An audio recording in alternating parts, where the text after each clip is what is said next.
Alright, so let me show you the color window. If I click on one of these circles, it will show you at the bottom of the tool window what the current fill and stroke is, and then also over here in properties. So I'm going to stick in the properties window.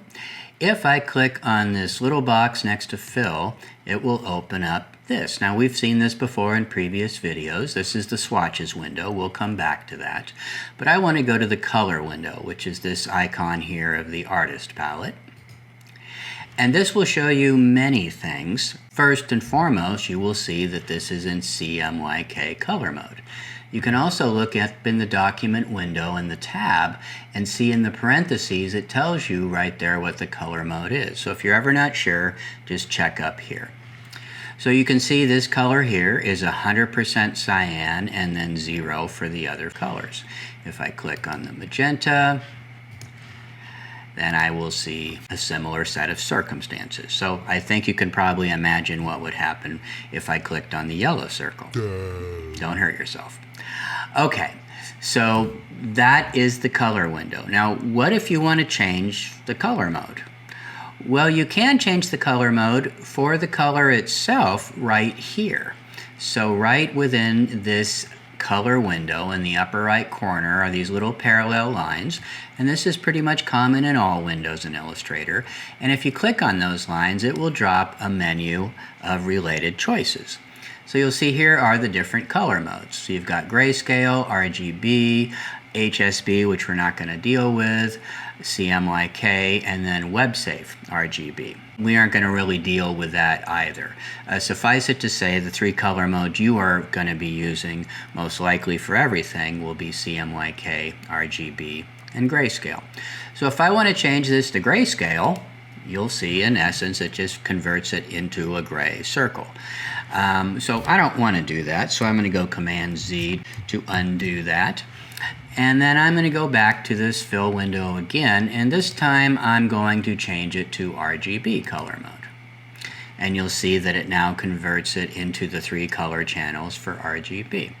So you do have the ability on the object level to change the color mode for a particular object. Now if you want to change it for the whole document, once you've got the document window open, then you have the ability to go under the File menu and pull down to Document Color Mode, and then you will change the color mode for the entire document. So, okay, so that is the color window. The swatches window is something that you will probably use more often because it allows you easy access to a bunch of different colors. You'll notice that the cyan here is actually one of the color swatches available for me. But this really isn't that many swatches. So how do I go about adding more? Well, let me show you one of my favorite tools, the Eyedropper tool. So if I go back to the tool window over here on the left, that's a little over halfway down. Click on that. And then here's this image. Now this will work with anything. It could be just a regular old circle full of color, or it can be a photograph such as this is. But say I really like the color of yellow right in here. Well, I can just put my eyedropper right over that part of the hair color I like, and I can click. And so you'll see two things happen. Number one, the shape that was active changes to that color. It also makes that color the fill color, which means that I now have the ability to go into the fill window and use the menu to add that color. Let's just click on New Swatch, and it will open up this cute little window. And now I can give it its own name. So we're going to say golden yellow. You'll see that this is a CMYK color, which is absolutely fine, but I could change it if I wanted to.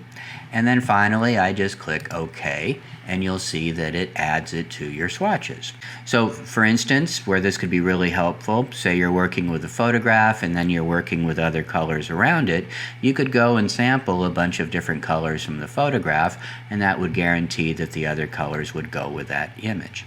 So that is one way to add new colors. The other way is by using color libraries. And so if I go down here to the bottom, you'll see this little icon of little library books. Get it? and then it will drop this menu. Now, some of this menu is getting cut off, I know. Do not panic, you're not missing anything that good. But if I scroll through this, I can find that there are all types of various color libraries that I can open up and pick colors from, including one here which has all of the ink systems if you're doing a print job. But I'm just going to go down here to foods and, well, let's see, how about ice cream? Yum! And that will open up a little window that will show you all these various ice cream colors. This one doesn't have that many. Some of them have quite a few. And I can go through and I can, make sure a shape is marked and then click on a color to change it. If I would like to add that color to my swatches, then all I do is go up here to the menu for this window and I can say Add to Swatches. Then when I go back to my swatches window, you'll see it has been added right there. So these color libraries are great because they give you access to a lot of additional colors beyond what is typically in your swatches window. Okay, one last thing. Say I put some swatches in here that I really don't want them to be in there anymore.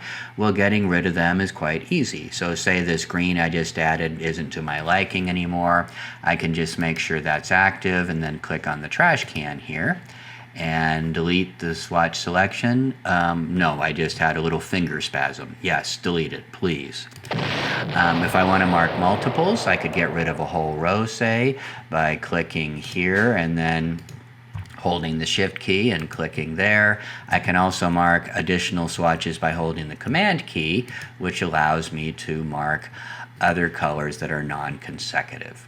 And then again, just click the trash can and yes again, and those swatches are now gone.